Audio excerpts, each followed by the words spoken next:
Hello friends. तो भाई आज हम बात करने वाले हैं किसानों की हालत की, और जानने वाले हैं क्यों आज देश में किसान का बच्चा खेती से दूर हो रहा है, खेती छोड़ रहा है। क्यों आज देश में कोई डॉक्टर बनने की बात करता है, इंजीनियर बनने की बात करता है, आईएएस आईपीएस बनने की बात करता है, एमपी एमएलए बनने की बात करता है, लेकिन क्यों आज कोई अपने बच्चे को या खुद किसान बनने की बात नहीं करता, खेती करने की बात नहीं करता। यहाँ तक कि फार्मर भी खुद नहीं चाहते हैं कि उनके बच्चे खेती करें। 2019 में 19 राज्यों के 18,000 से ज़्यादा लोगों के बीच एक सर्वे किया गया, और इस सर्वे से पता चला कि देश में 48% किसानों ने खेती करने से सीधे ही हाथ खड़े कर दिए, और वो बिल्कुल भी नहीं चाहते हैं कि आने वाले फ्यूचर में हमारे बच्चे भी खेती करें। लेकिन 13.9% ऐसे फार्मर हैं जो फ्यूचर में चाहते हैं कि उनके बच्चे खेती करें, लेकिन उनके बच्चों को खेती करने में कोई इंटरेस्ट नहीं है, बच्चे खेती करना नहीं चाहते हैं। फिर भी देश में 38% फार्मर ऐसे हैं जिनके माता पिता और बच्चे भी चाहते हैं वो खेती करें, और अभी खेती कर रहे हैं, और आने वाले फ्यूचर में भी वो फिर खेती करना चाहते हैं। तो अब आप सोच रहे होंगे आखिरकार क्यों किसान के बच्चे खेती करना नहीं चाह रहे हैं, या किसान भी नहीं चाह रहे हैं कि उनके बच्चे खेती करें। ऐसा क्या आफत आ गया है देश में, ऐसा क्या हो गया जिसके कारण देश के किसान खेती छोड़ रहे हैं, खेती से दूर हो रहे हैं। तो भाई अभी तक हमारे देश में कोई आफत तो नहीं आया है, लेकिन आपदा जरूर आ चुका है, जिसके कारण कई राज्यों में बारिश ही नहीं हो रहा है, और यदि कहीं बारिश हो रहा है तो इतना हो रहा है कि वहाँ के घर तक बर्बाद हो रहे हैं। ऐसे में वो खेती करने की दूर, वो अपने रहने के लिए इंतजाम नहीं कर पा रहे हैं, और कईयों के घर तक बर्बाद हो रहे हैं। और जहाँ ज़्यादा बारिश हो रही है वहाँ फसल भी बारिश के कारण बर्बाद हो रहा है।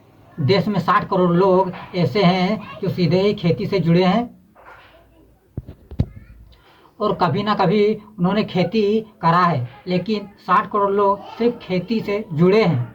वो खेती करने के समय में बैल को खेत लेकर जाते हैं, रोपाई बुनाई कटाई सब करते हैं, लेकिन फसल होगा या नहीं ये पूरी तरह से भगवान ही तय करते हैं। अगर तय समय पर बारिश हुआ तो 6 महीने या साल भर के लिए, तो 6 मंथ या 12 मंथ के लिए उनके खाने का इंतजाम हो जाता है। और अगर बारिश नहीं हुआ तो फिर वो अपने फसल को बेचते नहीं है, वो फसल को खुद ही खाने के लिए उपजाते हैं और खेती करते हैं। लेकिन देश में 14.5 करोड़ या 15 करोड़ लगभग ऐसे किसान हैं जिन्होंने अपने खेत पे हल या ट्रैक्टर चला के देश की जीडीपी को 14% तक का योगदान दिया है। इन्हीं किसानों के वजह से 150 करोड़ लोगों के प्लेटों में हर दिन खाना मिलता है। इन्हीं किसानों के भरोसे आज देश के गरीबी रेखा से नीचे रहने वाले लोगों को सरकार राशन दे रही है। इन्हीं किसानों के कारण सरकार हर साल अदर देशों में फसल को एक्सपोर्ट कर रही है, और यही किसान खेती के समय देश के 27 करोड़ लोगों को रोजगार दे रही है। तो आप सोच रहे होंगे कि अरे यार ये तो बहुत अच्छा बात है, किसान हमारे लिए इतना कर रहे हैं, लेकिन इतना करने के लिए किसानों को कितनी परेशानियों का सामना करना पड़ रहा है, थोड़ा आप वो भी जान लीजिए। बीज बोने से फसल काटने तक के बीच में किसानों को इतनी परेशानियों का सामना करना पड़ रहा है जिसका कोई हद नहीं। किसानों को सुबह जल्दी उठ के बैल को चारा देना है, इसके बाद बैल और हल को लेके खेत जाना है, उसके बाद जुताई करना है, जुताई के कुछ दिन बाद बीज को बोना है, और बीज बोने के बाद अंकुरने का टेंशन। अगर आप मार्केट से गलत चीज़ उठा के ले आए तो आपका बीज कभी अंकुर नहीं होगा, और अंकुर जाए तो उसके बाद जानवरों से उसे बचाने का टेंशन है। और बहुत सारे राज्यों में किसानों को बीज बोने से फसल को काटने तक उन्हें अपने खेत में ही 12 घंटे से 14 घंटे तक रहना पड़ता है। फर्स्ट टेंशन है बीज का महंगा होना। हर साल बीज के रेट बढ़ रहे हैं और उपज कम हो रहा है। हर साल बीज के दाम बढ़ रहे हैं और उत्पादन कम हो रहा है। खेती करने का कॉस्ट बढ़ रहा है, लेकिन बेचने के समय किसानों को फसल का रेट ही नहीं मिल पा रहा है। और अभी तो ऐसा हो रहा है कि फसल तो हम बो लिए, बीज तो लगा दिए, लेकिन भगवान कब पानी देंगे उसका तो आता पता है नहीं। और वैसे में क्या होगा खेती का, वो उसके बारे में कुछ कह पाना बड़ा मुश्किल है। भारत में आज सबसे ज़्यादा लोग परेशान है तो पानी को लेकर, वो सिंचाई कर ही नहीं पा रहे हैं, तो कहाँ से खेती करेंगे और कहाँ से फसल होगा। और फसल आधा तैयार होने के बाद कभी काल कीटों का हमला हो जाता है, कभी फंगस लग जाते हैं, तो कई बार जानवर उसे खा जाते हैं। और ऐसे बहुत सारे टेंशन है जिससे किसानों को गुजरना पड़ता है। तब जाके खेत में तब जाके किसानों का खेत में फसल तैयार होता है और हम उसे खाते हैं। तो भाई अब आप सोच रहे होंगे कि बीज महंगा मिल रहा है, किसानों की सिंचाई नहीं हो पा रहा है, बारिश नहीं हो रही है, किसानों के फसल के अच्छे रेट नहीं मिल पा रहे हैं, तो इसमें क्या सरकार झक मार रही है? तो भाई सरकार बिल्कुल भी झक नहीं मार रही है। सरकार तो किसानों की इनकम को दोगुना करने के लिए बहुत सारे स्कीम चला रहे हैं, बहुत सारी योजनाएं चला ला रही है। कुछ योजनाओं के बारे में भी हम थोड़ा जान लेते हैं। भारत सरकार ने किसानों को बारिश की तंगी से बचाने के लिए प्रधानमंत्री कृषि सिंचाई योजना चला रही है। इस योजना को चलाने का मुख्य उद्देश्य है देश में सारे किसानों के खेत में प्रॉपर तरीके से वाटर मिल पाए और स्मार्ट फार्मिंग से अवेयर हो पाए। सेकेंड में सरकार किसान क्रेडिट कार्ड योजना चला रही है। बीज बोने से लेकर फसल काटने तक में कई किसानों के अच्छे खासे पैसे लग जाते हैं और किसानों के पास इतनी जमा पूंजी नहीं होती है कि वो साल भर की खेती को, एक सीजन की खेती वो बिना किसी परेशानी के कर ले। अक्सर किसानों को पैसे की तंगी के कारण बीच में ही खेती को छोड़ना पड़ता है और पैसे की तंगी के कारण कोई भी किसान खेती को ना छोड़े, इसलिए गवर्नमेंट ने किसान क्रेडिट कार्ड योजना भी शुरू कर दिया है। थर्ड में प्रधानमंत्री फसल बीमा योजना भी भारत सरकार चला रही है किसानों के लिए। किसानों के फसल लगाने से लेकर फसल के फलने तक में किसानों को नेचर का सामना करना पड़ता है। तेज बारिश, कीट लगना, फंगस लगना और कई तरह के प्रॉब्लम को फेस करना पड़ता है और इसके लिए ही प्रधानमंत्री फसल बीमा योजना शुरू किया गया है। बेसिकली इस योजना में होता ये है, आपने फसल लगाया और आपके फसल को कीटों के कारण कोई नुकसान हो गया या तेज़ बारिश के कारण फसल ख़राब हो गया, तो अगर आप अपने फसल का बीमा कराए हो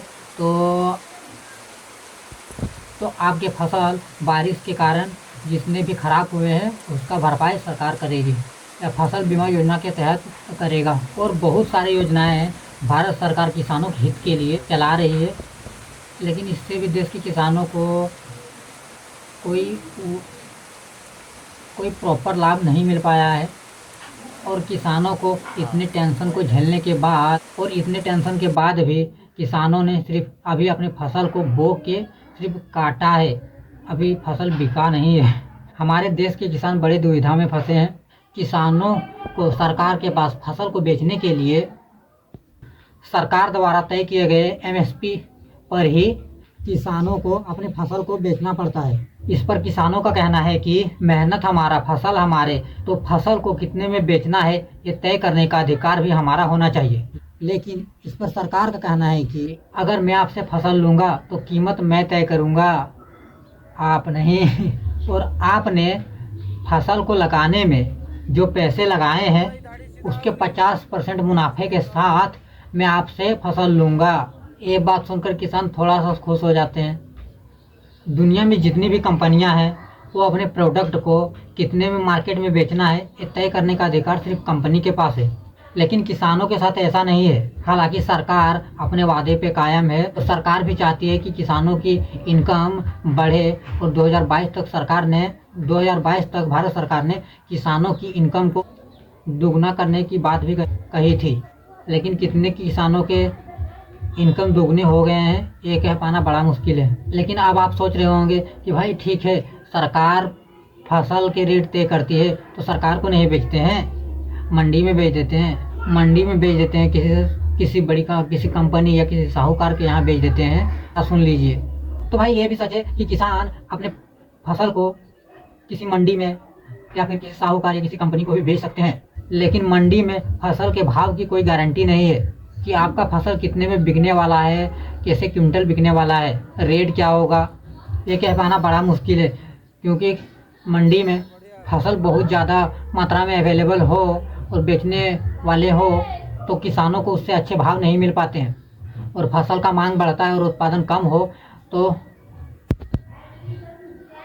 आपको टमाटर के दाम 300 रुपये किलो मिल सकता है, और अगर घटते हैं तो आपको टमाटर 12 रुपये किलो भी मिलेगा। और मंडी में प्राइस अप डाउन होता रहता है, और ऐसे में किसानों को मंडी में बड़े लेवल का प्रॉफिट देखने को मिलता ही है, लेकिन साथ में बड़े लेवल का नुकसान भी झेलना पड़ता है। इसलिए किसानों को सरकार के पास ही फसलों को बेचना पड़ता है और सरकार कृषि लागत और मूल्य आयोग यानी कि सीएसपी द्वारा किए गए सिफारिश के आधार पर ही सरकार एमएसपी तय करती है और उसी रेट के आधार पर किसानों से सरकार फसल को खरीदता है। लेकिन जब फसल की बिक्री का समय आता है तो मंडियों पर या तो सरकारी केंद्रों पर फसलों से भरे ट्रैक्टर या ट्रकों की लंबी लाइन लगी पड़ी होती है, जिसके कारण किसानों को अपनी फसल को बेचने के लिए कई कई दिन तक इंतजार करना पड़ता है। इसके बावजूद सरकारी केंद्रों पे हर समय कोई ना कोई प्रॉब्लम आपको देखने को मिलता ही रहता है, जिससे किसान परेशान हैं और किसानों का दिन ब दिन खेती करने का एरिया छोटा होता जा रहा है। एरिया छोटा होने का सिर्फ एक कारण पानी ही नहीं है, बल्कि खेती का बंटवारा भी है। अगर अभी आपके पास खेती के लिए 10 एकड़ की ज़मीन है और अगर आपके 2 बेटे हैं तो बंटवारे के बाद 5-5 एकड़ में बंट जाएगा और इस तरह से एक पीढ़ी 10 एकड़ पे खेती कर रहा है, दूसरी पीढ़ी आया तो 5-5 एकड़ में हो गए, 5 एकड़ पे करना पड़ रहा है और तीसरी पीढ़ी आया तो 2.5 एकड़ हो गया और चौथी पीढ़ी में उसके लिए कुछ बचा ही नहीं। और इस कारण से भी लोग खेती को छोड़ रहे हैं। कारण से भी खेती का एरिया छोटा होता जा रहा है और छोटा होने के कारण लोग खेती नहीं कर रहे हैं और ऐसे में उसके पास कोई खेत ही नहीं बचेगा खेती करने के लिए, तो खेती करेंगे कहाँ। और आज इंडियन फार्मर लोन से भी परेशान हैं और कई किसान लोन को चुका नहीं पाने के कारण सुसाइड तक कर रहे हैं। 2020 से 21 में 850 किसानों ने सुसाइड करा, 2021 से 22 में 917 किसानों ने सुसाइड करा, 2022 से 23 में 310 किसानों ने सुसाइड कर लिया। और अगर हम इसमें 2020 से पहले की सुसाइड की बात करें किसानों की, तो बहुत सारे लोगों ने लोन नहीं चुकाने के कारण या सुसाइड करना पड़ा। और जब भी ऐसी खबरें सोशल मीडिया के थ्रू या व्हाट्सएप फॉरवर्ड के थ्रू लोगों को देखने को मिलता है, लोगों का मन छोटा होता है, फार्मर टूट जाते हैं और इन चीज़ों को छोड़ छाड़ के बाहर निकलना चाहते हैं। और इतनी मुश्किलों के बाद अगर कोई किसान पैसे कमाता है तो कौन सा फार्मर चाहेगा कि उसका बच्चा भी खेती करे। और किसान सच में इन चीज़ों से बहुत परेशान है। तो भाई, किसानों के हित के लिए सरकार को क्या क्या कदम उठाने चाहिए आप कमेंट करके बता सकते हैं। और वीडियो अच्छा लगा हो तो किसानों की जय बोल के चैनल को सब्सक्राइब करें और वीडियो को लाइक करें। जय हिंद, जय भारत।